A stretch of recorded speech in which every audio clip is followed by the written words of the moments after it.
Hello, everyone, and welcome to the first episode of Ancient True Crime. You're here with me and her.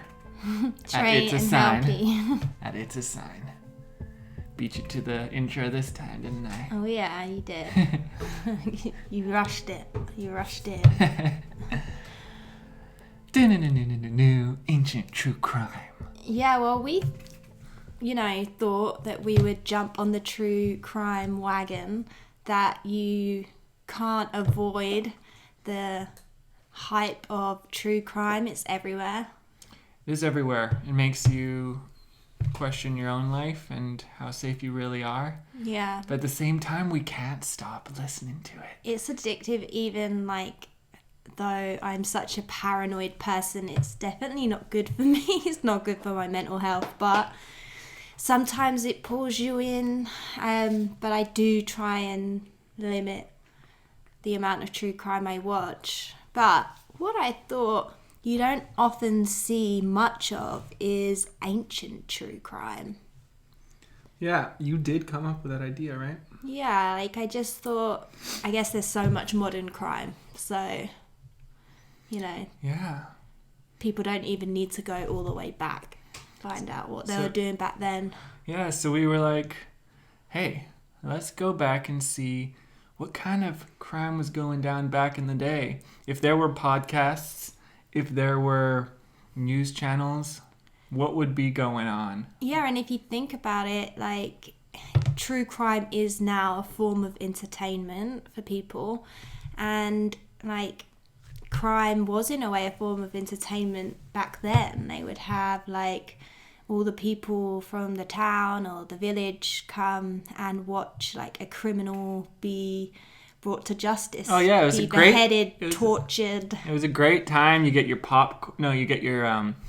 your diseased pheasant leg. Yeah. You grab your child, put him on your shoulders, go down into the town on a nice rainy Sunday, watch the criminals get hanged. Yeah. Then go to your favorite pub and toss your kids off at your delusional aunt's house and just down your sorrows in ale and women. Maybe. Good days, good old days. But yeah, so we know it's been some kind of fascination with humans and the true crime and the retellings of these events. Yeah, it's probably something to do with our shadows, our heavily repressed shadows. Yeah. And a strange, twisted psychological intrigue into the minds of those who actually acted on those. Yeah. So I'm going to put a photo right up, and immediately once everyone sees this photo, they're going to know who we're talking about. Because this is one of the most famous people ever in history. And it is one of the greatest mysteries of the ancient world, how the Egyptian boy pharaoh Tutankhamun died. He's also known as King Tut, but I don't like that for some reason, so I'm going to say Tutankhamun. Okay. So there was a lot of debate about how Tutankhamun died. And it wasn't until quite recently that certain forensic analysis determined how it was that he died. And some theories have ranged from a violent murder to leprosy and even a snake bite. But it did take over 3,300 years since his death to find out what killed the boy king. And he was the 11th pharaoh of the 18th dynasty of Egypt. So mystery has surrounded the world's most famous pharaoh ever since his death in 1323 BC. And he was only 19 when he died, and he was put on the throne very young as well, around 8 years old. So crazy. Really young pharaoh. And the intrigue and superstition intensified when Lord Carnarvon, who was present when the tomb was opened, died shortly afterwards, and a series of strange fates befell many of those who had entered the tomb, which led to the whispers and rumors of the curse of King Tutankhamun's tomb. But British experts believe they have solved at least one of the mysteries surrounding the pharaoh, the question of how he died. So the remarkable new analysis, which is due to be presented for the first time in the documentary Tutankhamun, The Mystery of the Burnt Mummy, has revealed substantial evidence that suggests the pharaoh died after being struck by a speeding chariot, and that hasty embalming process caused his mummified body to spontaneously combust in his sarcophagus. Dr. Akhenaten, director of the Egypt Exploration Society, became curious when he came across records produced by Howard Carter, who was the first to discover the tomb. Carter made reference to the body having been burnt, a fact that had been omitted from other discussions relating to his remains. Naden realized that the question of the pharaoh's death needed further attention, and he carried out a virtual autopsy on the body using X-ray and CT scanning technology, as well as examining old records and conducting an examination on the only known sample of the pharaoh's flesh to exist outside Egypt. Naden found that flesh had indeed been burnt, and chemical tests revealed that Tutankhamun's body had been burnt while sealed inside his coffin. Researchers discovered that embalming oils combined with oxygen and linen caused a chemical reaction when cooked, the king's body at temperature of more than 200 degrees Celsius. Dr. Akhenaten said the charring and possibility that a botched mummification led the body spontaneously combusting shortly after burial was entirely unexpected, something of a revelation. And the viral autopsy revealed another stunning discovery. The pattern of injuries down one side of his body, including shattered ribs and a pelvis, were consistent with injuries caused by being struck by a high-speed object or a chariot. Also, the fact that his heart was missing, something that has perplexed experts for decades, suggests that the heart was so badly damaged that it was removed before the embalming process. Computer simulations of chariot accidents put together by expert crash investigators suggest that the chariot struck Tutankhamun while he was on his knees. Quote from Naden says that, "We believe there is now a very distinct possibility that he was struck by a chariot wheel in the torso at high speed, enough to do him very serious damage. In fact, that's what killed him." Naden believes it was the extent of his injuries that led to the botched embalming process. Quote, "His body would have been a real mess. He would not have been left a little bloodied, and what would have given the embalmers a real problem. They were used to dealing with dead bodies, not mangled ones." So, according to the newest analysis, he was struck by a chariot. The question still lies. Was this a hit and run? Was this an accident? Or was Tutankhamun murdered? And if he was, why? So, if Tutankhamun was murdered, historians have one prime suspect. Tutankhamun's vizier, or vizier, attendant, his right-hand man, who went by the name I. A-Y. I became Pharaoh on the death of Tutankhamun. So he succeeded Tutankhamun right after, even though he did not have any claim to lineage.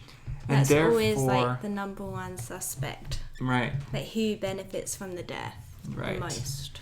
Exactly. So he undoubtedly profited from the king's demise. This theory is further solidified by the tragic fate of the kid pharaoh's sister and mother. But before we get into that, we have to ask, who was I, and why would he want to murder the pharaoh? It possibly started before Tutankhamun was even born. with the previous pharaoh, Tutankhamun's father, the heretic king Akhenaten. So, Akhenaten is one of Egypt's most controversial and notable pharaohs.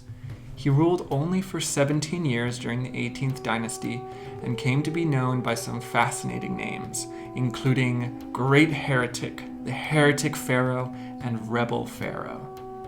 Originally, he was known as Amenhotep IV, but then changed his name to reflect his link with the new supreme deity whom he worshipped.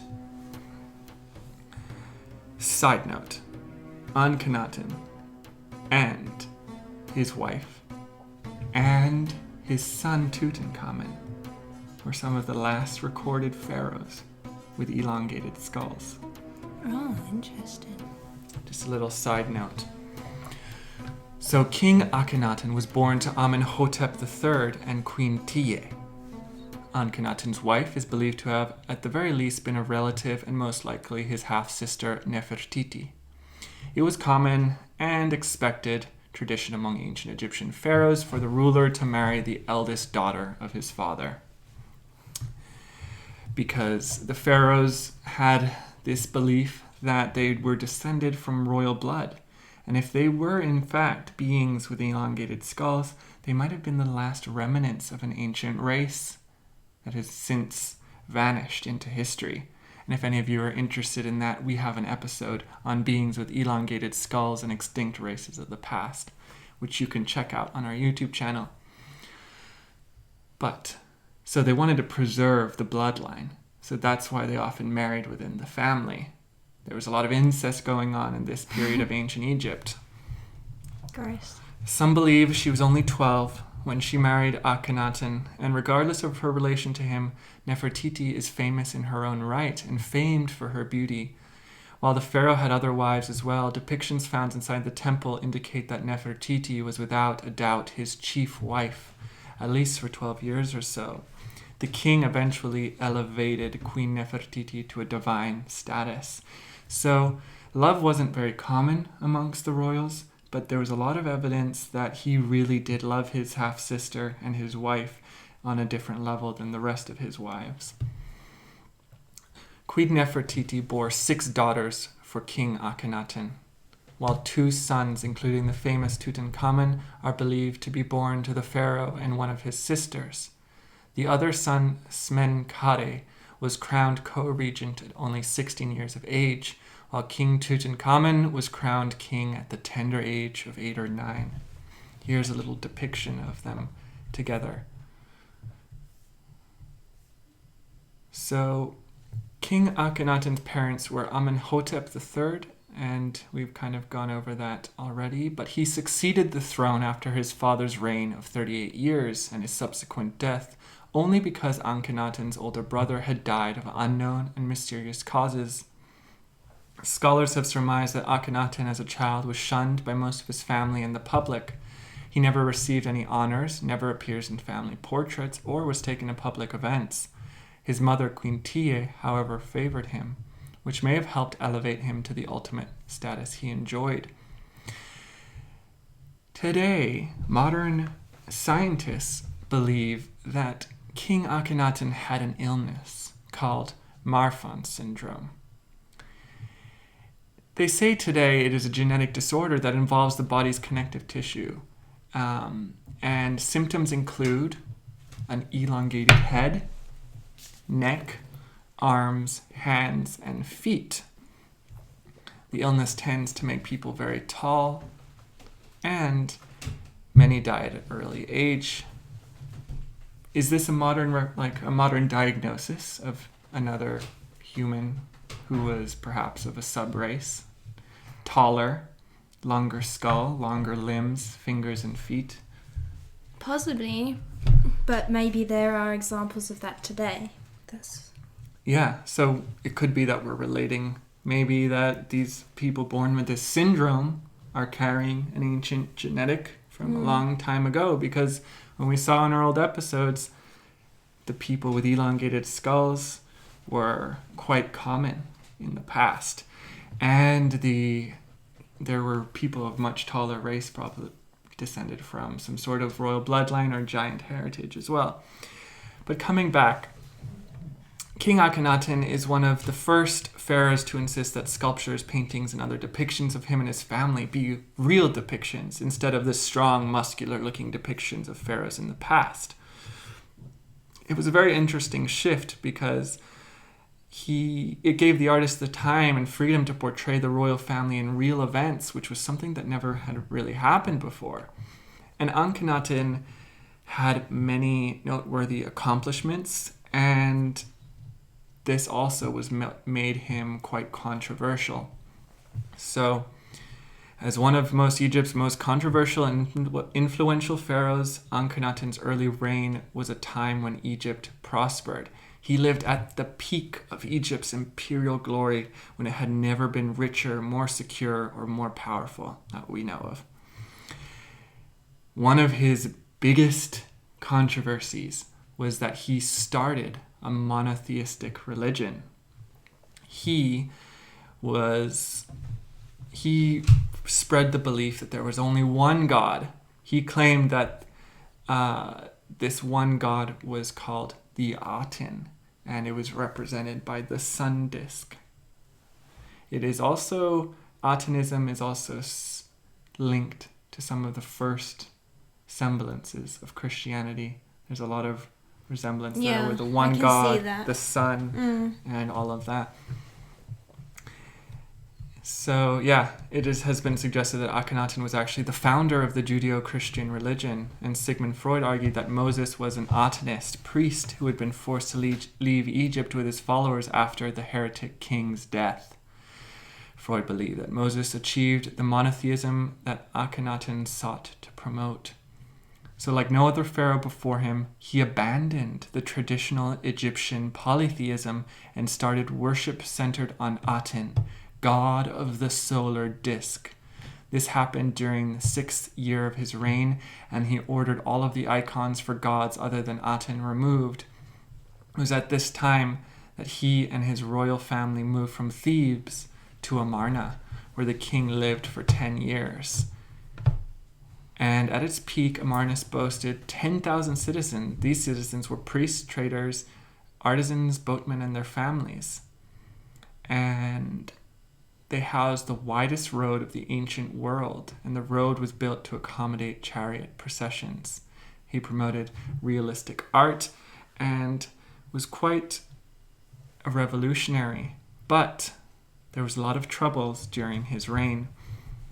Unfortunately, during the king's reign, much of Egypt's imperial glory started to decline because he was no longer interested in military and spreading or conquering new places.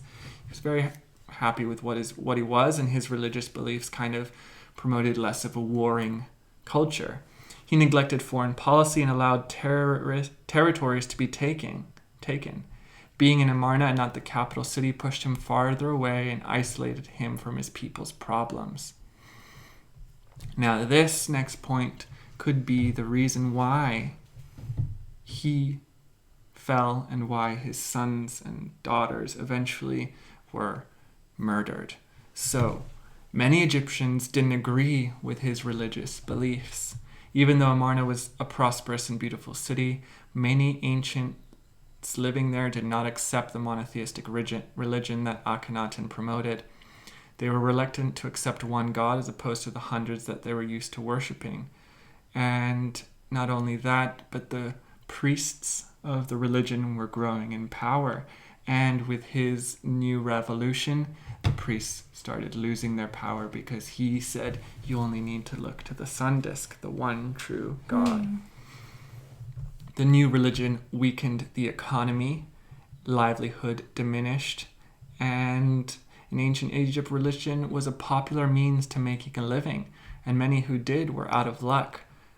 These people were scarab makers, wood carvers, and others, including the priests of the time who would sell idols for religious pardoning in the afterlife. Now, after Akhenaten died, Menkaure and Akhenaten's oldest daughters were married, After Smenkhkare's reign, King Tutankhamun came into power at just 8 years old. When King Akhenaten died, the priests of Amun were eager to gain back religious control. So the Egyptian people also wanted their normal lives back. So when King Tutankhamun came into power, Amarna was abandoned and the capital city was now Memphis. So remember the guy we talked about? Mm-hmm. He was also the vizier and attendant to Akhenaten. Now with Akhenaten's son in power at only 8 years old, an 8-year-old can't make many big political decisions, right? So many believe that was the whisper into his ear, where Tutankhamun was said to make all the decisions. They were obviously going to be some manipulators and, political people trying to get their feet into the crown. He's 8 years old, obviously. Right? So exactly. At this time, all traces of Akhenaten and his heretic religion were erased. The king's name was even removed from all official king lists, his many temples were taken apart, and the stone reused for other projects. The once great city of Amarna was left to lie in ruins in the desert. So why would his King Tutankhamun go so blatantly against his father at such a young age? Doesn't make any sense, right? No. The leading theory is that the vizier of Akhenaten, and now vizier to King Tutankhamun named was truly the voice and mind behind the pharaoh's throne, whispering and manipulating the political game behind the scenes. So who was Who the heck was this man, and how did he get into power? So he was the real power behind the throne when Tutankhamun was there, and it is believed that he murdered Tutankhamun and married his sister and wife in order to seize the throne for himself. He was born in or around Akhmin, known to the Egyptians as Ipu or Kentmin, and he constructed a chapel to Min in the vicinity of the city, adding weight to his theory, so he was in the religious business. Is thought to have been of a common birth. He may have been the son of Yuya, a respected official who held many offices, including priest of Min, master of the horse, charioteer, master of the chariot, and overseer of the herds of Akhmin. If this is the case, he was also the brother of Tiye, the great royal wife of Amenhotep, which made him actually Tutankhamun's grandfather. Paternal grandfather could have been a link through his mother's side. All right. There's possibility that he could be a paternal grandfather.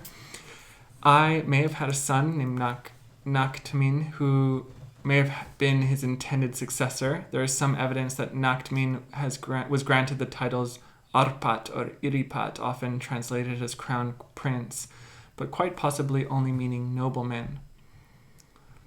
There's still some mistranslations within the hieroglyphics. So is sometimes claimed to be the father of Nefertiti, the wife of Akhenaten. So it could be because sometimes he's referred to by the title Itnecher, which literally means God's father, but it could be that he also gave himself that title. So started his career in the Egyptian army, but soon rose to prominence in the court of the king. During Akhenaten's reign, moved with his pharaoh to Akhenaten and was apparently a loyal subject who rejected the old gods in favor of the Aten. But possibly he was just biding his time until his plan to seize power came to be. Akhenaten allowed him to build a tomb near Akhenaten in which he is named as overseer of all the horses of his majesty.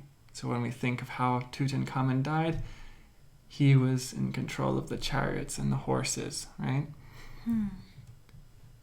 So once Akhenaten died in Egypt, and then Tutankhamun took over, and it seems engineered the return to Thebes and the restoration of the traditional gods. So he was playing the snake. He was like, I totally believe in your monotheistic religion to Akhenaten, but then the second Akhenaten dies, I is the one who says, we're leaving Amarna behind, leaving the city. We're going to reclaim our old religion and our old cities. So, it is often suggested that I murdered Tutankhamun, and some commentators have even suggested that I was responsible for the deaths of Nefertiti, Smenkhare, and Tutankhamun's 2 infant children. So, this is really brought to light in the controversial matter of the letter written to the king of the Hittites, in which the Egyptian queen, Akhenaten, or the wife and sister of Tutankhamun, requests that the Hittite king send her a son to marry, so that she is not forced to marry her subject, who is I, after the death of Tutankhamun. She's sending this letter to another king saying, please send a son my way so that I can marry him and I don't have to marry this person. In the letter, the queen begs the Hittite king for one of his sons to marry because she does not wish to marry I. Furthermore, the correspondence indicates that I may also have killed or at least ordered the death of the son which was sent. So the king of Hittites answered her letter and sent a son to Egypt. But the Hittite prince who was dispatched disappeared on his way, and their letters were intercepted. This was believed to have been another of Ai's victims, as Ai did indeed proceed to marry Akhenaten as promised. So... And why would he I guess, does he have to marry her to then... Yeah. So that he can get power, whereas Yeah. he wouldn't have been able to take the throne? Yeah, he wouldn't have been able to take the throne legitimately. And there might have been a rebellion or uprising because of the times. You needed to be married to royal blood. But you think because if she's the one in power, she would have the say of who she marries and who she puts into power. Exactly. That's why she wanted to marry someone else. But then it seems like he was, I don't know, he must have been manipulating all sorts of things to get into power. And it's not, maybe he forced her into it. Who knows why it eventually did, but she really wanted to not marry him. She wanted to marry someone else. So, this marriage was doubly necessary for Ai as the commander of the army. Horemheb had already been named as the deputy of the Lord of the Two Lands of Tutankhamun and thus was the heir apparent. Yet Ai is depicted conducting the funerary rites for Tutankhamun wearing the blue crown, indicating that he was already named as pharaoh when they were burying Tutankhamun. It is possible that Ai and Horemheb came to an agreement regarding the succession. After all, Horemheb became pharaoh on Ai's death, and Ai was already of a fairly advanced age and only ruled for 4 years. However, it is more likely that Ai simply outmaneuvered Horemheb by marrying Akhenaten almost immediately after Tutankhamun's death and installing himself as pharaoh. So, when we get back to the beginning of how Tutankhamun died, he was crushed by a chariot. Mm-hmm. And who was the master of the chariots and the horses? Ai. Who was the one who was whispering and making all the political movements? Ai. He wanted to seize the power. Ai. Exactly. But this was not his only crime.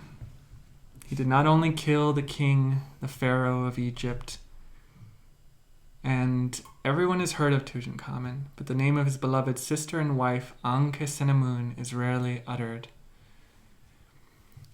The tragic life of Akhenaten was well documented in the ancient reliefs and paintings of the reign of her parents, the pharaoh Akhenaten and his great royal wife Nefertiti, till the death of Tutankhamun, when the young queen seems to have disappeared from the historical records. She was the queen and eventually married Ai after Tutankhamun's death, and she was 13 years old when she became queen and married her brother, who was 8. And so she was a lot older when she married Ai, obviously. Yeah, because Tutankhamun died when he was 19. Yeah, it seems like people died so much younger. Yeah, well, he was killed. Yeah, but how old was I? He only ruled for 4 years. And he died. Yeah, he was an older guy. Yeah. Not sure how old he was. So, Ankhesenamun had 2 older sisters, and together the 3 of them became the senior princesses and participated in many functions of the government and religion. Various reliefs found in Egypt appear to suggest that Akhenaten may have attempted to father children with all 3 of his eldest daughters, the second of whom seems to have died during childbirth. After the death of her father, Akhenaten, and following the short reigns of her successor, the 3 sisters became the wife of Tutankhamun. Following their marriage, the couple were quick to restore the old religion, like we said before. During their reign, they produced some children, and at about the age of 18 or 19, Tutankhamun died suddenly, and... So he was a father at 8. Something like that. Like, maybe it took a fuck? couple of years. It is believed that during their reign, they conceived 2 children who were both born... Oh, I guess he died at 18, right? Yeah, they were both born prematurely and died. But when she... So he married his mother and aunt. No, he married his sisters, Tutankhamun. Oh, yeah. He married his sisters. Okay. But when I took over and married Ankhesenamun, she died soon after as well, after he had seized power of the throne. And all records of her, other than the old reliefs that were found in Amarna, were destroyed, and she was wiped from history. And so we only have a small bits of her name. But he didn't even include her in the tomb, which normally you would say who your wife was on the funeral tomb and everything. But following this evidence, it is proof that I was the murderer, and he not only destroyed an entire religious movement, but probably killed the succession of 2 kings, seized the throne by forcing a marriage, and still he only ruled for 4 years before his death. All of that for power. The wife. Yeah, and killed his own wife. Killed for that for power and religion. And religion, yeah, and money. Yeah, the one thing I think like the other king made the mistake of, Tutankhamun's father, is like Akhenaten. Yeah, bring in your new religion, awesome, but don't like destroy everything of the other religions. You know, this is when religion becomes a problem. It's fine, like everyone should just be able to believe what they want to believe, and he probably also destroyed so much like history when he did that as well, so that's just like, I don't feel like he was right in doing that. I think, great, you channeled in a new religion, new god and stuff, but he shouldn't have destroyed so much, because then you're just leaving a bad taste in everyone's mouth, and you're sort of asking for these revenge plots to come your way that I came up with and stuff. Yeah. Seems like Tutankhamun was just sort of dragged along for the ride. Definitely. He was just a little kid when it all happened. Also, his name was changed over the course of history. It was after his father's death. He was originally named Tutankhaten, which is interesting. It means son of the Aten. And when we kind of go to Christianity, there's an interesting parallel there, because Aten was their god, and Tutankhaten, his name was the son of God, son of the Aten. The Aten was the sun god, the sun disk. So, but I think when Akhenaten died, Akhenaten also changed his name. It was something else, and they must have changed Tutankhaten's name to Tutankhamun. Yeah, more like, it sounds like a combination of his mother's name and... Yeah. Ankhesenamun. So yeah, The murder of King Tutankhamun finally revealed after 3,300 years, and he was crushed by a chariot wheel.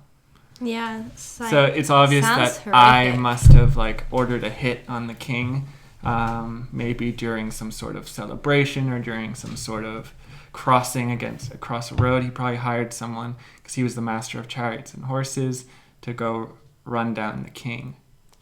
Yeah, I wonder why he was like on his knees when it happened. Yeah, it could have been that maybe Wasn't Tutankhamun like crippled? Yeah, he had a club foot.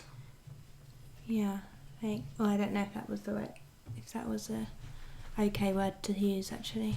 Apologies. Crippled? Yeah. Or disabled slightly? Yeah. Like, I just thought that he maybe needed a stick to walk. Maybe he didn't have his stick and then he fell.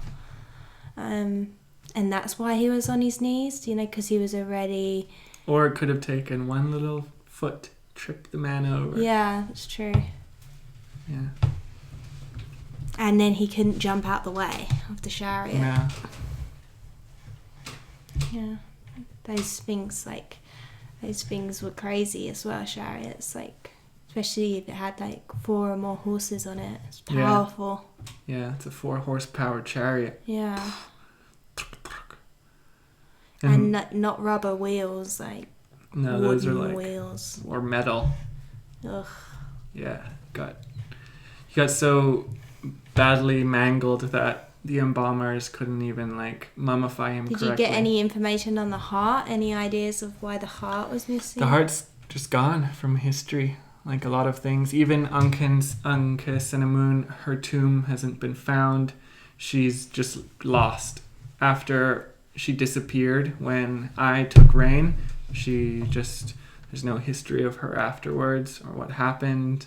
No burial information. Well, he would have been pissed at her for trying to avoid the wedding. Definitely, because he even killed a prince from a foreign country on his way. So yeah, this has been It's a Science Ancient True Crime. Thank you for tuning in. And if you want to hear more of this true crime, then let us know, and we will dig more into the past and discover some of the conspiratorial murders, serial killers, or other mysterious witchy poisoners of the day. Yeah. Awesome. Thanks for watching, guys. Yes, thanks for watching. If you liked this video, then feel free to subscribe. Go and like and check out our other episodes. We have a whole backlog of episodes on Anchor, which is our main directory, but you can access us through Apple Podcasts and all the other types of podcasting platforms. Feel free to give us a like and leave a comment. Which true crime did you like the most? And yeah, we will see you next week for another episode. Cool. Bye. Thank you so much, and see you next time. Bye.